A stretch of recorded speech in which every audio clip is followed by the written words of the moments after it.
Could you give me a little 1-2, 1-2? 1-2, 1-2. Have you got bars, do you reckon?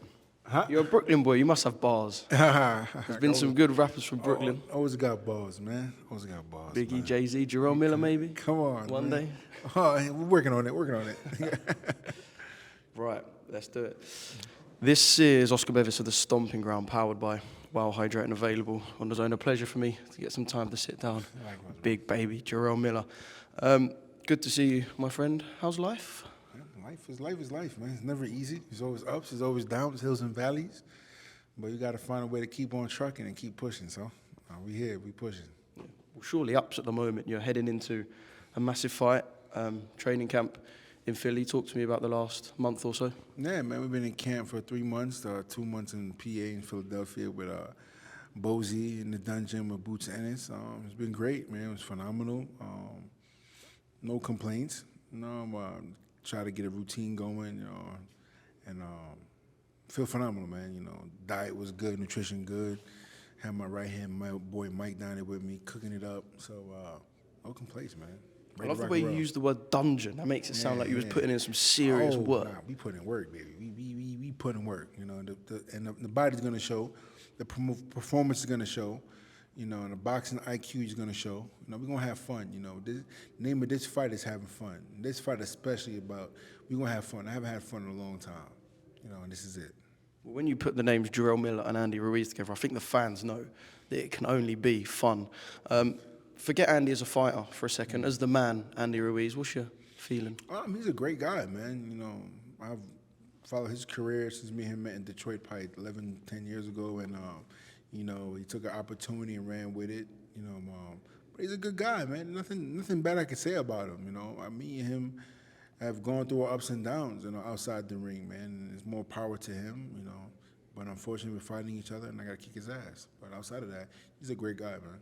I mean, you just said to the DAZN guys that you call yourself, or you would put yourself as one of the kings of trash talk. There's two ways a fight can go. You can either be friends and fight it out in the ring and the best man wins, or you can go down the trash talk route. Yeah. What does Big Baby prefer for a build-up? It depends on who it is. Like I said, Andy's not the kind of... I know you enjoy the trash talk. You can tell it. Like, I love it. It hurts that I can't talk shit. You know what I mean? But unfortunately, in this fight, it's not that kind of fight. I could crack jokes.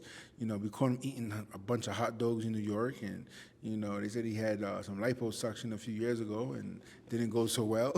But but outside of that, there's not much I can really say about the guy. You know what I mean? Because it wouldn't be genuine. It wouldn't be genuine trash talking. It's me just shooting the shit. I know you guys done a face-to-face. I wasn't in the room at the time. Was anything interesting said, or did you get anything from sitting opposite Andy? He's definitely on edge. He's definitely on edge. I could definitely see that about him. They're definitely taking me lightly compared to my last outing. He said he does it, but of course I know that is. They had a lot of other opponents. There's about 4 other opponents they were looking at. And he said I was the only one, but that's not true. Turkish himself said there's no other opponent he's gonna have to fight. He got to fight Baby. They were dipping and diving around the question and the answer, but we all know Big Baby got a lot of people's numbers. I mean, he hasn't fought since, I think it was September 2022, so you say he could potentially be overlooking you, but perhaps in himself, do you think there could be, I don't want to use the word problems because you never know what sort of work he's been putting in behind closed doors, but he's a man who's been inactive of recent, which I guess never really seems to work in a fighter's favor. Yeah, 100%. I've faced the wrath of being inactive a couple of times, and some fights were tough that I won. The last one was the Dubois fight, being inactive and, in and out the ring and, not getting camp started and dealing with a lot of stuff in and outside of boxing. So, you just got to be on your P's and Q's, man. You got to have the right squad, man. The right team is really pulling for you in all directions. Or you end up walking into a firefight that you're not prepared for. If you don't mind me touching on it a little bit, how did the defeat to Daniel Dubois affect you mentally? Because as a fighter, you want to get in there, you want to fight, but most importantly, you want to win. So when it doesn't happen, how did you take the aftermath of the defeat? It hurt really bad, man. I cried for a second. I'm like, man, nobody be supposed to beat me. Nobody. And, when you add it into the retrospective things and you look at how I fight, how I came in, how I prepared, Dubois didn't beat me. I beat myself. The fight was really lost before I even stepped in the ring. And when you understand that and you see that, you're like, damn, I dropped the ball on this one. Okay, what are you gonna do this time now? You gotta go and fix it. So like I said, you gotta look deep inside myself and just become better from your loss, you know. Like I said before, everybody knew that Dubois didn't beat me. I beat myself. So now I gotta beat myself up now so that nobody else can beat me again. And that's where we're at. So we're gonna see a serious big baby on Saturday night. It's gonna be a fucking serious. It's gonna be a fucking. You guys are gonna be stunned. You're gonna be fucking super stunned. You're like, holy shit, this guy's doing this. He's doing that. And the main thing, somebody said it the other day. My last day of sparring, you know, my boys been saying it too. We've been saying it. Have fun. You know, just have fucking fun. You know, like the pressure of fighting and outside of fighting is always gonna be there. But in that ring for over 30 minutes, over short minutes you're in there, that's the only time we actually feel free, where nothing else matters except the one person in front of you. And I'm good with that. My odds against one man in front of me versus the whole world and police trying to kick my ass. One man in front of me. That's all I got to beat. Oh, I love my odds. That's the best odds any real man can get, a 50-50 shot. So, like I said, the main thing is going there and just have fucking fun. You use the word odds. So if I'm a boxing fan, I've got a little bit of change in my pocket. Where do I place my bet for this weekend? I know you tell me you're going to win. We know what you're going to say, but okay, how? If you can, how? But let me explain something, right? When you're gambling or you're playing the stock market or you're playing the odds, you got to go by strategic analyst of the past, right? Now, if you see me when I'm out of shape, you say Big Baby starts off good, but he slows down, right? He got stopped in a fight where he's out of shape, overweight, against a guy who's whooping his guy's ass, so he ran out of gas. So now we look at a Big Baby. When he's in shape, what happens? Usually knocks you out or decisive one-sided decision. When we seen Andy's real decisive only win he had in the last couple of years was AJ1. After that, he lost to AJ2. He beat a Chris Jarrell, who's 41 years old, throwing maybe 20 punches or 15 punches a round. And he got dropped.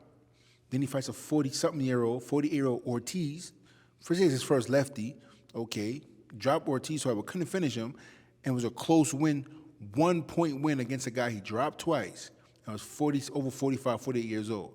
So you do those odds against a guy who's in shape and always wins, or a guy who, borderline makes it, right? But the perspective now, you got to think about it now. We're fighting a Mexican-American in Little Mexico here in Los Angeles. So you know what I got to do. I got to go in there and knock his block off.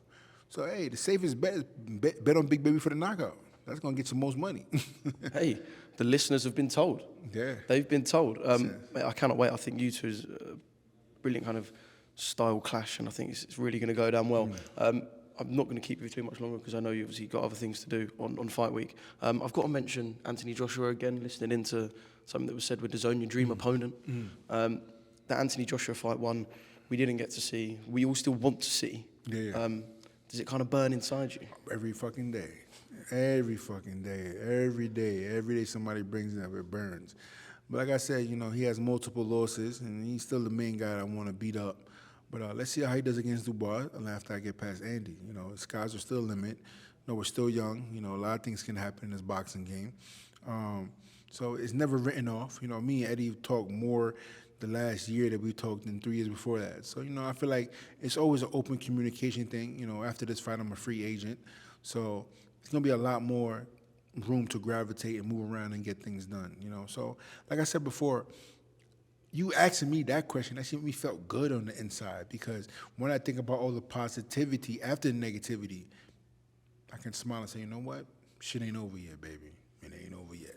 The headline Jarrell Miller signs with Matchroom and Eddie Hearn is not something I thought I would have ever seen, but you're telling me that's a possibility post Saturday night? I think anything in boxing is possible, bro. Is that just because of the time we're in now? Things are different now. Yeah, it's way different now. You know what I mean? I mean, sometimes as men, we say things when we're hurt. You know, he was hurt, and I was hurt. He say things, I say things. But like I said, I've had more chemistry with Eddie Hearn the last 5 years than I had with my own co-promoter the last 15 years. You know, because one thing I can say about Eddie, he pays well, he pays on time. And if he says something, he kind of dives around and bullshit you a little bit, but he'll beg you to get it done. Where I'm dealing with Salita Promotions, it's always a freaking headache with this guy, you know. So, you know what I mean? Like I said, anything is possible in the sport of boxing, but at the same time, you got to be a fighter and you got to keep winning. Mate, I'm a fan. I'm such a fan of that fight. One more thing. I know I'm pushing the time a little bit here, but what did you make of Daniel Dubois' little, I don't want to call it an outburst, but the way he presented himself to Anthony Joshua? I'm sure, of course, you would have seen the clip. mean, listen, Do you think that was real from the heart? I think it was from the heart. You know what I mean? I don't want to say Daniel Dubois is a simple person, but he's very laid back. And I think he's finally grown a pair of his adult balls in a good way. Not to be disrespectful, in a good way. Because I'm a Dubois fan. The kid grew up from a shrimp to a lobster in my fight. You know what I mean? He didn't beat the best version of me, but either way, he still got the win. And I seen that Dubois is bringing that confidence, and he's not going to back down from AJ. AJ's not no bully. I'm the biggest bully in this motherfucker. And if he didn't, he backed down from me a little bit, but he graduated in that fight. He's like, listen, if I went through Big Baby Miller, there ain't nothing this motherfucker going to do or can say that can scare me. And he's damn right. AJ's not built like that. So more power to him, and I'm pulling for the kid.